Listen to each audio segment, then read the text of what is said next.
Halo semua, salam sejahtera Malaysia. Selamat datang ke channel Fels Lifestyle.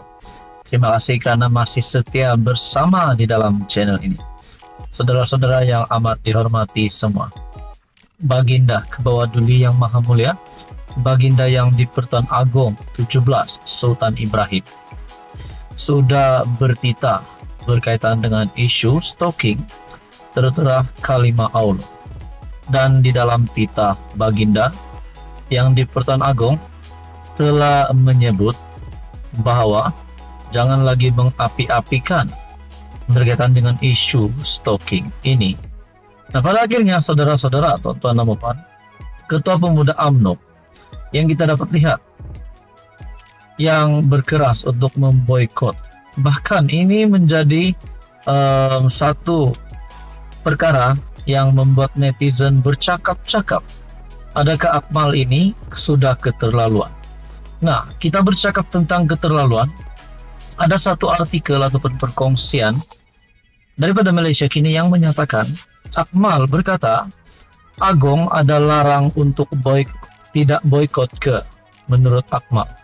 Nah, saya ada membuat konten ini dan di dalam konten ini terdapat beberapa komen yang menarik minat saya untuk saya kongsikan kepada Anda semua. Dan saya mohon jasa baik untuk Anda semua menonton video ini sehingga selesai. Ada yang berkata di sini, mari kita boikot Akmal. Boikot Pemuda UMNO ini mengapi-apikan isu kekemat, menghuru-harakan keamanan negara. Menurut salah satu netizen yang memberikan komen. Ada juga kata di sini, gelaran kedoktoran boikot itu pasti soal beliau. Tapi pada keutamaan mengatasi kuasa selaku kedudukan, Seri Paduka Baginda yang di-Pertuan Agong selaku ketua utama negara, kini 5 tahun ada peralihan. Jangan sesekali keterlaluan miskin otak ditujukan kepada Akmal.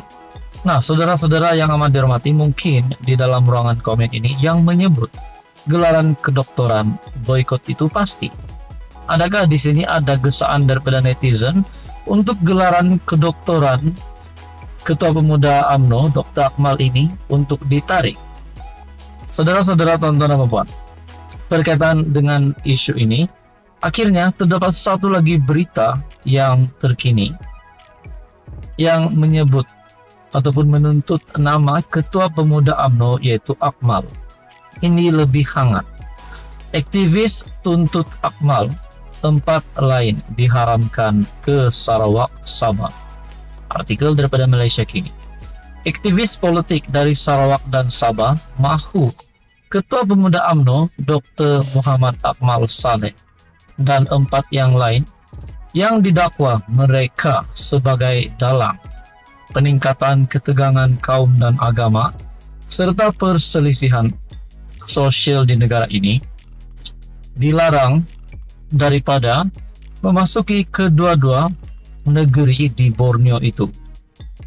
Dalam satu kenyataan bersama, Persatuan Aspirasi Rakyat Sarawak SAPA dan Sabah Defenders of Ancestral Lands MOPOT menggesa Sarawak melarang beberapa individu daripada wilayah tersebut. Mereka termasuk penceramah dan pendakwa bebas Muhammad Ridwan T. Abdullah, Firdaus Wong, Muhammad Zamri Vinod Kalimutu, Syakir Nasoha dan juga Ketua Pemuda UMNO Dr. Muhammad Akmal Saleh. Senarai hitam immigration yang dicadangkan mesti termasuk individu yang mencetuskan protes dan boikot yang didorong oleh sikap tidak bertolak ansur antara kaum dan agama, sehingga menimbulkan ketakutan dan rasa tidak selamat serta menggalakkan sikap berpecah belah. Gesaan ini bertujuan untuk melindungi Sarawak dan Sabah daripada potensi, gangguan dan risiko kepada perpaduan sosial, kata Ketua Publicity dan Penerangan SAPA Peter John Jaban dan Wakil Mopot Atama Katama. Sehubungan itu, kedua-dua mereka menekankan bahwa Sabah dan Sarawak mempunyai kuasa otonomi untuk mengawal hal ehwal immigration sendiri seperti yang ditetapkan di bawah terma ME 63 ataupun Perjanjian Malaysia 1963. Nah, saudara-saudara, perkara ini perlahan-lahan semakin hangat dan semakin banyak tindakan yang dilakukan sehingga aktivis politik yang menuntut Akmal dan 4 lagi yang lain diharamkan ke Sarawak dan Sabah. Nah, saudara-saudara, apakah keputusan UMNO ataupun Presiden UMNO sendiri Zahid Hamidi terhadap Akmal berkaitan dengan isu ini? Saudara Bapak, apa komen Anda? Sekian saja, teruskan bersama di dalam channel ini untuk isu yang seterusnya. Mohon bantu channel ini dengan menekan butang like, share, dan juga subscribe. Halo semua, salam sejahtera Malaysia. Tuan-tuan dan puan-puan yang amat dihormati semua. Saudara-saudara, berkaitan dengan pengampunan yang diterima Najib Razak. Sudah pasti beberapa hari selepas pengampunan yang diterima Najib Razak, ataupun kita boleh kata 50% pengurangan hukuman penjara dan juga hukuman denda daripada 12 tahun kepada 6 tahun dan juga daripada 210 juta denda kepada RM 50 juta denda. Perkara ini disebut-sebut ramai. Namun ada satu lagi berita susulan ataupun pengakuan daripada Najib, di mana Najib mendakwa pengampunan diraja benarkan tahanan di rumah. Baru-baru ini ada artikel ini daripada Malaysia Kini menyebut Najib yang mendakwa pengampunan diraja yang diterima beliau dibenarkan untuk tahanan di rumah.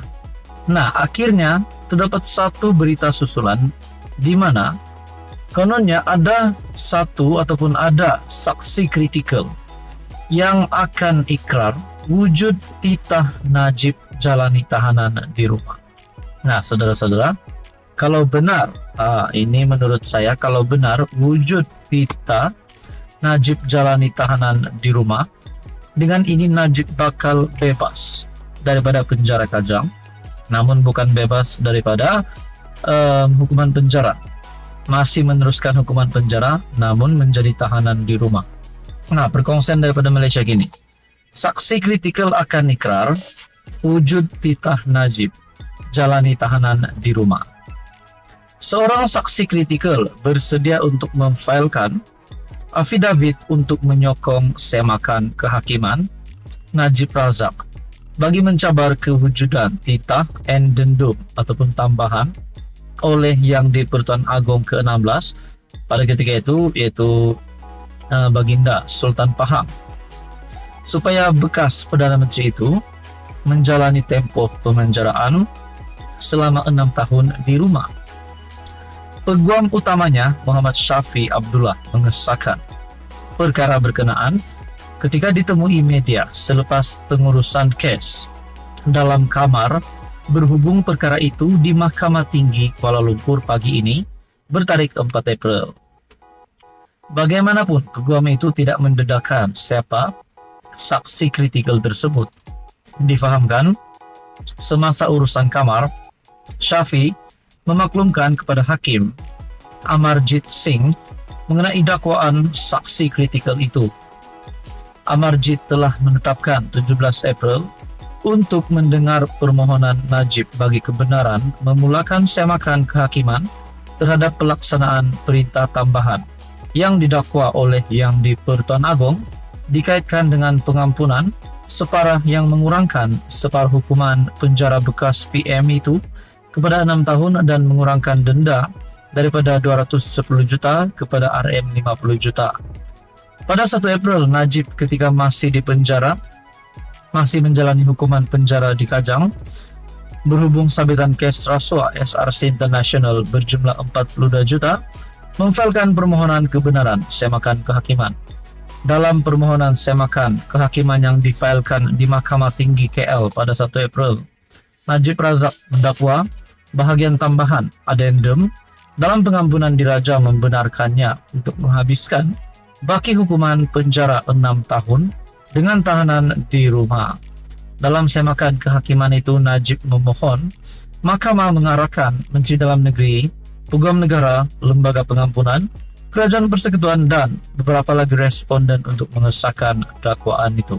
Saudara-saudara, dikabarkan ada saksi kritikal yang akan ikrar wujud titah Najib jalani tahanan di rumah. Apa komen Anda, tonton apa? Sekian saja. Teruskan bersama di dalam channel ini.